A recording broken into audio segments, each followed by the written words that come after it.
If you were to give a blueprint to a new agent or somebody that's aspiring for success, whatever their version is, what would you be telling them? I often use this analogy. It was told to me by Michael Sheargold about 16, 17 years ago, is that a real estate career has a similar trajectory to an A380 taking off. You're down the runway, you're at full throttle, full thrust, like give everything to it. Then you're going up, you've got takeoff, it's just happened, you're heading in the right direction, you're still using the most amount of fuel at that point in time, all the way until you actually hit altitude, cruising altitude, where you have momentum and forward thrust, you can ease off, the thing's going to fly by itself basically. That is your career. You have to put in, like that first 5 years are the most critical. If you haven't done it in the first 5 years, you've probably wasted 5 years. You might have you're probably ahead a year, but at some point, if you really want to set yourself up forever, you've got to sacrifice 5 hard years. And I think the first 5 makes most sense to get to that cruising altitude of your career. It's the calls, it's the hard things that you should do but don't do, that you have to do consistently but until they become normal. It's those things that need to be done early on. But then once you get that, and I always say it's like a snowball at the top of a mountain. It'll gain momentum, and when it rolls down the hill, that's what you need to start doing. Gain the momentum while it's rolling. But as you're rolling through, you've got to refine it. Which direction is this snowball heading in? This thing's becoming an avalanche now, but you don't want to be and this is what I always say to real estate agents, I don't get it. So many of them become generalists. Sell an $800,000 apartment here, $8 million home, but different suburbs.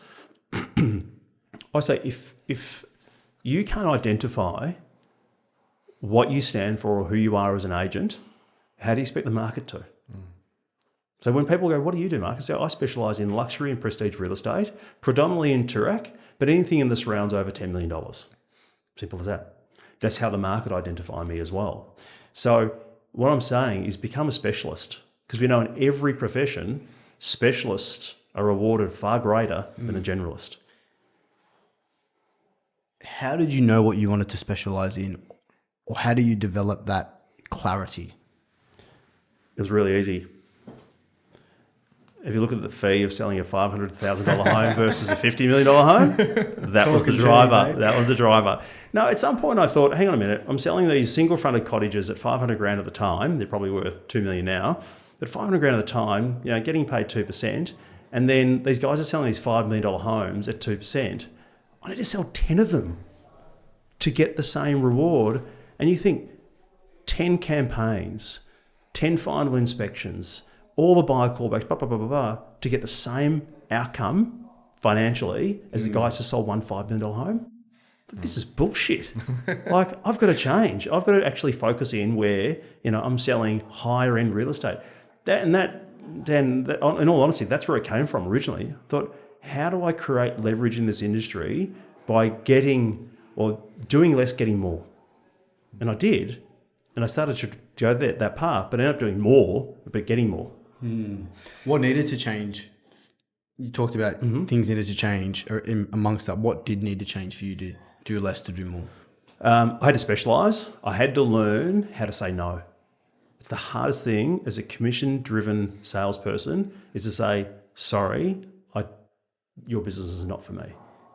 And how do you do that when, let's say you're operating at this level, and to start saying no, you got to start coming back because you're knocking back 50, 20, 30K in commission. How are you when the wife, you just had a kid, and the wife said, and you're used to a certain lifestyle, tell me a bit about that dip. The dip occurred on my honeymoon. Honeymoon, yeah. Sitting in Hamilton Island, lying on the beach with my little notepad and book, which I still use today. That's all I write everything down. Going, because I was working under someone at the time, going, I need to control my own destiny. And how am I going to do it? Write that all down. So at that point, I'm going on my own. GFC. So 2008. Just hit. Happy days, just paid for a wedding. Like, okay, this is great. Italian style as well. Yeah, correct. Lucky I married a Kiwi, not another Italian. And then got back, conveyed to the partners here. I wasn't a partner, I wasn't a director, I wasn't anything here. I was just a salesperson, I was an assistant. saying, this is my plan. And they're like, really? It's GFC, you know that? And I'm like, yeah, I know, but never going to be a good time. Why not now? So I went on my own then, knowing that I worked to minimums. And what I mean I worked to minimums, I worked out what did I need to do in terms of how much GCI, all those sorts of things, work out what are my bare minimums to know that I would survive, not thrive, but survive, and work through those minimums. And then I knew where I could, because I was writing probably about 600 grand at the time as an assistant. I worked it on 350. I thought if I'm saying no to the area, because I moved from a different area to come into here, if I am going to say no to the business over there that I was still getting that made me feel good to focus in where I needed to be, I almost cut my GCI in half. I said, I'm going to have to do that. It didn't take that long, you know, because within the next year I won one because I focused. Almost doubled my best as an EA, as an individual salesperson, focusing on what I needed to focus on in my market. Then from 1.1, it went to 1.6 the following year. I'm like, in that time though, I took on an EA. I'll get to her in a moment. But that was really important that I had to start saying no. But I used to say to people, and I still say today, look, I really appreciate the opportunity. Thanks for thinking of me. Thanks for thinking of Marshall White. I said, but unfortunately, I don't do a lot in their marketplace anymore. And it almost be the wrong thing for me to come and take on your property. Can I introduce you to the expert who knows all the buyers in that market and will handle it appropriately? And I can oversee it if you like. And they all go, that's amazing. Thank you so much. That'd be great. Who should I be speaking with? You should be speaking with this person. Okay, so you weren't completely giving 100% away. You might be giving 75% away and just clipping a referral fee. But that allowed me, because I kept thinking, for every bit of low-hanging fruit that I go for, which they are, I'm missing out on the best stuff at the top. And that would distract me geographically. It would distract me in terms of price point. So I'd come back here. And all I'd focus on is a lot more buy work in the market that I wanted to grow in. Do you think an agent can move areas like let's say, for example, myself, if I wanted to uproot from Sydney, come here and go, okay, I'm going to compete against Marcus and Chirac. Do you think I can, without any relationships, come and compete with you straight away? Like get in the door of these big 10 million plus listings? It would be hard. That's just factual, but I reckon it would be hard anywhere, not just Chirac. Chirac's really relationship based. It's an old established Melbourne.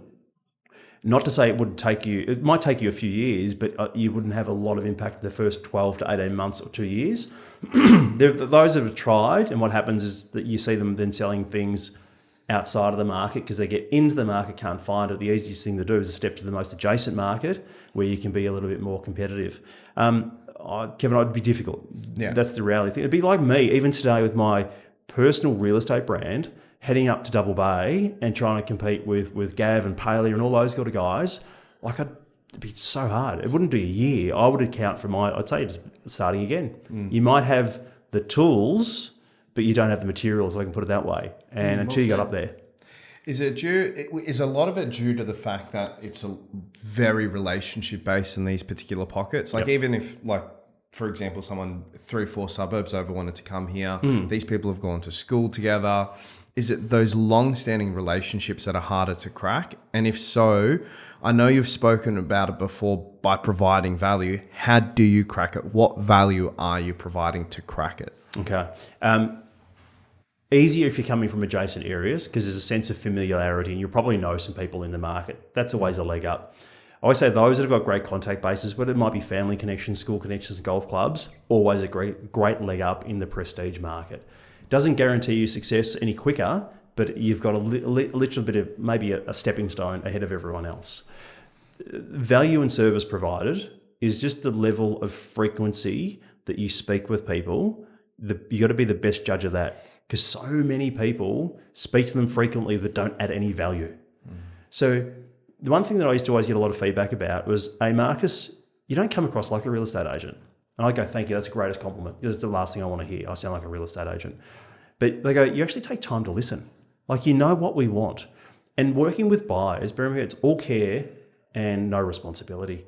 because it's not a vendor. It's not you're employed by them. You're doing it, applying a free service, acting as a buyer's agent within an agency, helping buyers out with the view, and this is my philosophy at the time, if I can handle enough good buyers in this market, even if I'm referring them competitors' properties, when they go to that function, when they're at school function, when they're at a dinner party and they talk about real estate, they're going to talk about me really positively. I had great service from Mark. He always communicated from me. While this person down here has been selling their house for 6 months ago, I never hear from my agent. They're so lazy and da-da-da-da. Oh, you should speak to Marcus. I have great service from him. That's how I built my brand. And that's how I got traction, because all I wanted to do is build a team of marketers in my market that were influential. And that all was by providing great free service to those that were wanting it, not chasing people that had houses that they didn't want to sell and may become a pest and an annoyance, but just providing value to those who required it. Would you be, if you were starting again into another marketplace like Double Bay, would you go work with a Michael Palliot or a Gav to really understand the nuances, or would you back yourself and saying, look, I know I've got the tools, I don't have the materials, but I know if I do the right activities or maybe find the materials, I can succeed. What would your take be? Because I know mentorship and getting guidance from the top's a really key part of success. But then there's also to a point where you've got to fail forward. What would your perspective on that be? Firstly, I couldn't afford to move to Double Bay. But if I was to, I would definitely ride on the coattails of someone else's successes first. Michael, Gav. Even as Marcus, Yeah, right now. definitely. Because as a vendor and in that marketplace, if I'm living up in Double Bay, you probably don't know who Marcus Chiminello is. Okay, you live in Toorak, you definitely do, but in Double Bay, you don't. But there'll be an awareness that will grow. So I've got to ride the slipstream.